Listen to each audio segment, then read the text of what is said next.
Friends, তো তোমরা ভিডিওটা কালকে পাবে। আজকে আর কোনো ভিডিও দিচ্ছি না। আজ তো রবিবার, ছুটির দিন, ব্যস্ত আছি। একটু স্কিন কেয়ার করেছি, সামনে বিয়েবাড়ি। তো বিয়েবাড়ির আগে একটু স্কিন কেয়ার করা প্রয়োজন। তো প্রিপারেশনটা তোমাদের সাথে আর আনতে পারলাম না, কারণ রান্না করতে করতেই তাড়াহুড়ো করে পড়েছি। তো আমি যেটা করি আমার স্কিনের জন্যে, প্রথমে অ্যালোভেরা যে ক্যাপসুল হয়, বা তোমরা যদি অ্যালোভেরা জেল নিতে পারো সেটাও খুব ভালো। অ্যালোভেরা জেলের সাথে একটু অলিভ অয়েল মিশিয়ে আমি প্রথমে মুখটা ম্যাসাজ করে নিই, জেন্টল ম্যাসাজ করে মোটামুটি 15-20 মিনিট রাখি। তারপর দুধের যে মাঠা বা সর যেটাকে বলা হয়, যদিও এখন দুধে তো জল মেশানো, তাও যেটুকু সর পাই, তার সাথে একটু হলুদ আর বেসন বেশ করে মিশিয়ে গোটা মুখটায় মেখে নিয়েছি। এটা 20 মিনিট রেখে ঈষদুষ্ণ মানে একদম সোয়া গরম জলে মুখটাকে পুছিয়ে নেব বা ধুয়ে নেব, যেহেতু শীতকাল।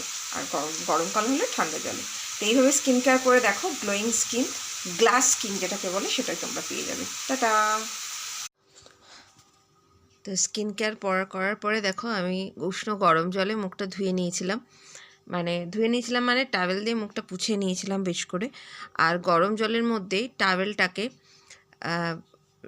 ড্র্যাপ করে ওটাকে ভালো করে নিংড়ে জল বার করে শুধু ভেপারটা কিছুটা নিয়েছিলাম মুখের ওপর ফেলে ফেলে।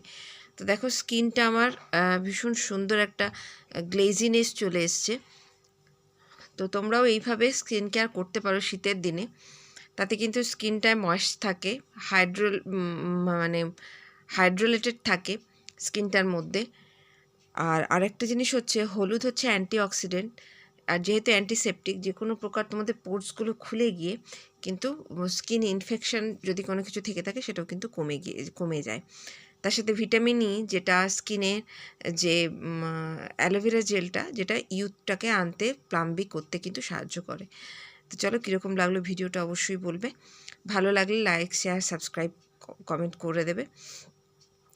আর আরেকটা জিনিস যেটা তোমাদের সাথে বলার, সেটা হচ্ছে যে আমি আজকে সকালবেলা তোমাদের সাথে তো সেইভাবে লাঞ্চ বা কিছু আনতে পারিনি। তো জানি না, বিয়েবাড়ি যাওয়ার প্রথমে ঠিকই ছিল না, মানে ওরা নেমন্তন্ন করে যাওয়ার পরে আসলে বিয়েবাড়িটা অনেক দূরে। আমি মানে পুরুলিয়ার একটা প্রত্যন্ত গ্রামে আর কি বিয়েবাড়ি, আমার জায়ের দেওরের বিয়ে। তো ওখানে গাড়ি ছাড়া, প্রপার ট্রান্সপোর্ট ছাড়া যাওয়া খুব মুশকিল। সকাল সকাল মেজাজটাও খুব খারাপ ছিল, কারণ ট্রান্সপোর্টের ব্যবস্থা তখনও পর্যন্ত আমার কর্তা করে ওঠেননি, মানে উনি ভুলেই যান। একটা পরিণত বয়সের মানুষকে যদি বারবার এক কথা মনে করে দিতে হবে, আমি তো ভেবেই নিয়েছিলাম, মানে আশা ছেড়েই দিয়েছিলাম, কারণ এখন বিয়েবাড়ির সিজন, পাবো কি না। তো যাই হোক, লাকিলি গাড়ির ব্যবস্থা